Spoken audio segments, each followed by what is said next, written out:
Homélie du Père Gilbert Adam sur l'Évangile selon saint Jean, chapitre 11, versets 45 à 57.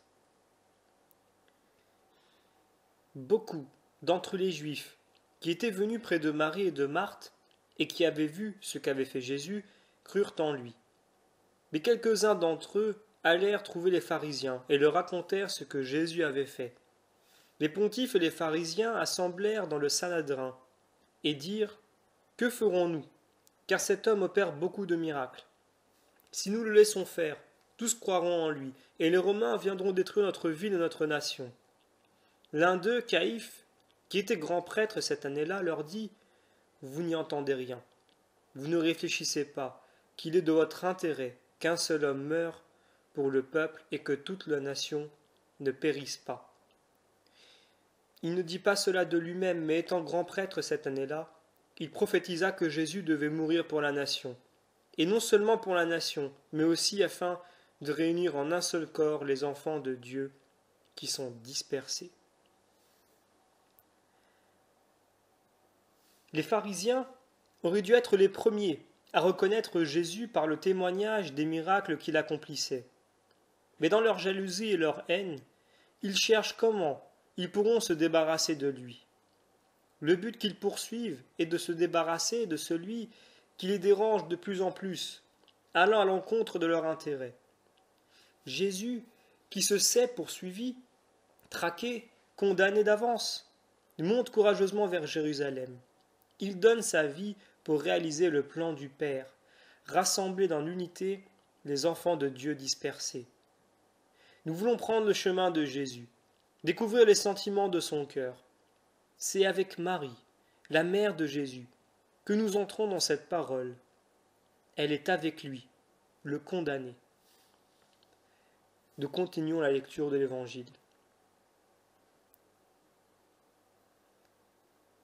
Depuis ce jour, ils délibérèrent sur les moyens de le faire mourir.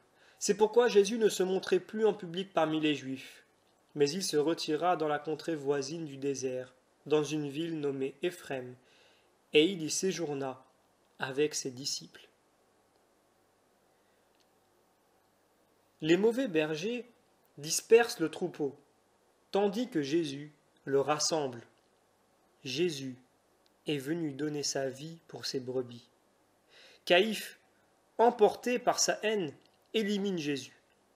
Dieu le Père, au contraire, en envoyant son Fils par amour pour nous, réalise une chose merveilleuse, nous convertir à son amour, car pour Dieu le Père, chaque homme vaut tout le sang versé par Jésus. Jésus ne circule plus ouvertement parmi les Juifs. Il est maintenant condamné. Il part dans la région proche du désert et il séjourne là avec ses disciples. Il est avec nous aujourd'hui encore. Plus nous avançons vers cette grande semaine sainte, plus nous voulons que Jésus soit avec nous, plus nous voulons être avec lui. Nous le suivons pour être sauvés, demeurant fidèles à la parole de Dieu, à son œuvre de recréation de l'humanité. Marie vit profondément de la promesse de Dieu. Dans sa fidélité, elle permet à cette promesse de se réaliser. Il sera grand, il régnera sur la maison de David et son règne n'aura pas de fin. Nous continuons la lecture de l'Évangile. Cependant, la Pâque des Juifs était proche et beaucoup montèrent de cette contrée à Jérusalem avant la Pâque pour se purifier. Ils cherchaient Jésus et ils se disaient les uns aux autres, se tenant dans le temple : « Que vous en semble ? Pensez-vous qu'il ne viendra pas à la fête ?» Or les pontifes et les pharisiens avaient donné l'ordre que, si quelqu'un savait où il était, il le déclarât afin qu'ils le fissent prendre. Les grands prêtres et les pharisiens avaient donné des ordres. Quiconque saurait où il était devait le dénoncer. Nous voici arrivés à la veille de la grande semaine de notre salut.